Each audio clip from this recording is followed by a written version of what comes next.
Jacob Roth on the Rural Radio Network, and it's time for Fridays in the Fields, brought to you by FNBO, the Great Big Small Bank. I'm here this year with Matt Oelofse from Emerge Custom Ag. So Matt, you've got a long, we kind of talked about it a little bit off camera, but you've had a long kind of journey to get here.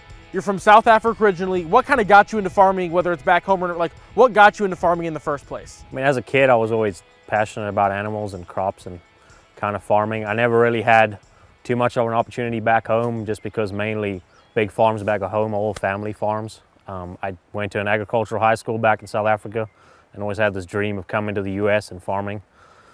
Never knew it would be in Nebraska, but I kind of got a really good opportunity here in Nebraska a couple of years ago and built this dream of trying to build my own operation and destiny here. I mean, it's taken a couple of years to kind of get to this point where we can afford to start farming and to find land and that.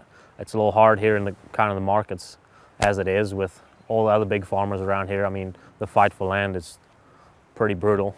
Yeah, no, for sure. The fight for land is real. And you touched on it a little bit, but how did you get to Nebraska? You said you never thought you'd end up here. What kind of got you into the state? Like, what got you to Nebraska?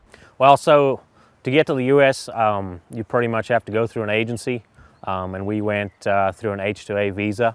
So I put my resume into an agency at the time, and they pretty much go through, and they have farmers here looking for good help from different countries, because obviously finding employees here is a little difficult at the moment. I got picked up by a big family farm up in northern Nebraska. I mean, they were really, really good people, awesome operation. I mean, I learned a heck of a lot from them. And they kind of started me my journey here. I never knew at first where I'd end up in the US, but I mean, I've kind of grown to love Nebraska as more of my home now, and just love the people here. Absolutely. And so you said you were at that one operation. What got you here to where we're at now? So there's a couple steps. We've talked about it before, but how many farms have you gone through? What operations have you seen? And why'd you end up in Amherst, just north of Kearney? Well, so when I first came to the U.S., I started with a smaller family farm in St. Paul, Nebraska. And after about a year and a half, they weren't really doing too well financially. And at the time, I was kind of helping doing custom farming for Anderson Trucking up in Elgin and O'Neill, Nebraska. And they actually went and they got on the H-2A visa for me so I could work for them. And I worked for them for two and a half years, give or take. And in that time, I met my wife. And I mean, at the time also, even now, it's easier for her with her family being down here and connections and all that.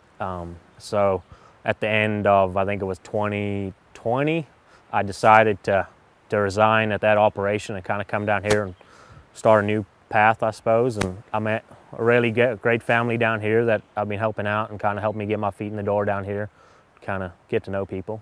Absolutely. And so kind of the meat of what we're talking about is Fridays in the field. So so you finally got a little bit of land that you can call your own. You're renting, you're doing it yourself. So what are you kind of planning on doing this year? Like what's the land? What are you planning? Just kind of the overview of what your operation's looking like this year. So this year, I mean, with the drought and all that kind of picking up in the climate, I've decided to go a little more unconventional. I've gone with milo this year, just for the start of, I don't know, the drought resistance of it, and also pollination factor, whereas corn and that has one pollination cycle, and sorghum you kind of have more of a leeway with it. So we've done that on the dry land this year. I'm hoping next year to try and pick up some more acres. I've got 1/4 in the bag for next year, so I'm hoping to pick up another and kind of start growing. But for this year, we're just trying the dry land deal, trying to see if we can make it more profitable with less input and kind of more output. I mean, that's farming, isn't it?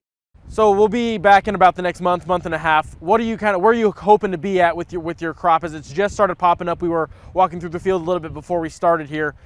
What are you expecting to see, or what are you hoping to be getting out of your crop here in the next month and a half?